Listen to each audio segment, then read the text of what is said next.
Film నగర్లో షేక్ రసూల్ అనే వ్యక్తి ఆఫీస్ ముందు బాధితులు ఆందోళన చేపట్టారు. షేక్ రసూల్ అనే వ్యక్తి తాను human rights and social justice commission Telugu రాష్ట్రాల ఇన్ఛార్జిగా చెప్పుకుంటూ ఒక అపార్ట్మెంట్లో ఆఫీస్ పెట్టుకుని అమాయక ప్రజలను మోసం చేస్తున్నారని తెలిపారు. కోర్టు తగాదాలో ఉన్న మా భూమిని నెల రోజుల్లో ల్యాండ్ జడ్జిమెంట్ ఇప్పిస్తామని చెప్పి 13 లక్షల రూపాయలు తీసుకున్నాడని, సంవత్సరం గడుస్తున్నా ఇప్పటి వరకు ఎలాంటి పరిష్కారం చూపించలేదని అన్నారు. ఇప్పుడు మా డబ్బులు మాకు ఇవ్వమని అడిగితే మాపై కేసులు పెడతానంటూ బెదిరిస్తున్నాడని బాధితులు ఆవేదన వ్యక్తం చేశారు. ఇప్పటికైనా మొత్తం ఆడు అన్నీ ఆస్తులు సంపాదించుకుంటుండు, మమ్మల్ని ఇల్లు చుట్టూ తిప్పి ఆగం చేస్తుండు. ఉల్టా ఇప్పుడు మేమే మోసం చేసినాం చెప్తుండు. పోలీసులు వాళ్ళ ఒత్తాసు పలుకుతున్నారు, మమ్మల్ని ఆగం చేస్తుండు. పెట్రోల్ తీసుకొని వచ్చి హైదరాబాద్ చేస్తాం. ఈ కాలనీ వాసులో మేము న్యాయం చేయాలి. ఈ దొంగలు నీడ పెట్టుకున్నారు. మొత్తం దొంగ వ్యవస్థ తయారైంది. లోపల మమ్మల్ని ఆగం చేస్తున్నారు. ప్రజలారా మీరు గమనించండి, మా దొంగ నుంచి మా డబ్బులు రికవర్ చేయండి. మీకు దండం పెడతాం, మీరు అర్థం చేసుకోవాలి. మీరు దొంగ వీడు జనాలంతా మోసం చేస్తుండు. అకౌంట్లో 6 లక్షల రూపాయలు కొట్టుకుని నాకు 2 లక్షలు క్యాష్ ఇచ్చి చెప్తుండు. పెద్ద దొంగ. ప్రజలకి కూర్చొని మాట్లాడుకుందాం అని చెప్పేసి పోలీసు వాళ్ళని ఆఫీస్ రాకపోతే ఎక్కడికి పోతారు జనాలు మోసం చేసే రసూల్ని వెంటనే దొంగ రసూల్ని వాళ్ళకి మాయ మాట చెప్పి మోసం చేసే రసూల్ని. నేను ఉండేది ఎల్బీ నగర్లో.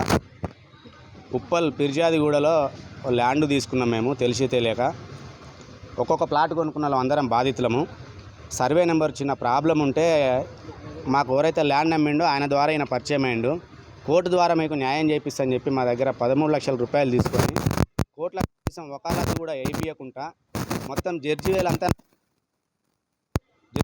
పోలీస్ డైరెక్ట్ మీకు ఆర్డర్ వస్తుందని చెప్పి మమ్మల్ని నమ్మబలికి 13 లక్షల రూపాయలు తీసుకొని కరోనా ఉంది అని 1 ఇయర్ వేస్ట్ చేసిన తర్వాత అన్న వద్దు మేము వేరే అడ్వకేట్కి ఇచ్చుకుంటామని చెప్పి మా పేపర్లు తీసుకొని పోతే ఇప్పుడు డబ్బులు ఇవ్వమని అడిగితే నేను జడ్జికి ఇచ్చినా నేను ఇయ్యను, అసలు మీరు డబ్బులే ఇవ్వలేదు నాకు, నా ఇంటికి వచ్చి నన్నే దౌర్జన్యం చేస్తారా, నా వెనకాల కేసీఆర్ ఉన్నాడు, కేటీఆర్ ఉన్నాడు, ఓ కవితతో ఫోటో దిగిన నేను ఏమనుకుంటున్నారు నాను. ఇప్పుడు పిలిస్తే పోలీసు వాళ్ళు వస్తారు ఇంటికి, మిమ్మల్ని ఇంట్లోకి వెళ్ళి గన్ను తీసుకురా పోరా, కాల్ చేస్తా వీళ్ళను ఏమనుకుంటున్నాను. మమ్మల్ని భయభ్రాంతులకు గురి చేసి ఆయననే ఇంట్లో టేబుల్కి వేసి కొట్టుకొని మేమే బలగొట్టినట్టు చిత్రీకరించి మమ్మల్ని భయభ్రాంతులకు గురి చేసి పోలీసులను పిలిపించుకొని మమ్మల్ని పైనుంచి కిందికి పంపించిండు. అందరు బాధితులు, మేము ప్లాట్లు కొనుక్కున్న బాధితులము. మాకు జడ్జిమెంట్ ఇప్పిస్తాను మోసం చేసి 13 లక్షల రూపాయలు తీసుకొని ఈరోజు కానీ కనీసం వకాలత్ కూడా వేయకుండా మమ్మల్ని తిప్పి చివరికి విసిగిపోయి మేము మమ్మల్ని కూర్చోబెట్టి పోలీసులను పిలిపించి మమ్మల్ని భయపట్టిస్తున్నాడు. అయ్యా మాకు న్యాయం చేయాలి.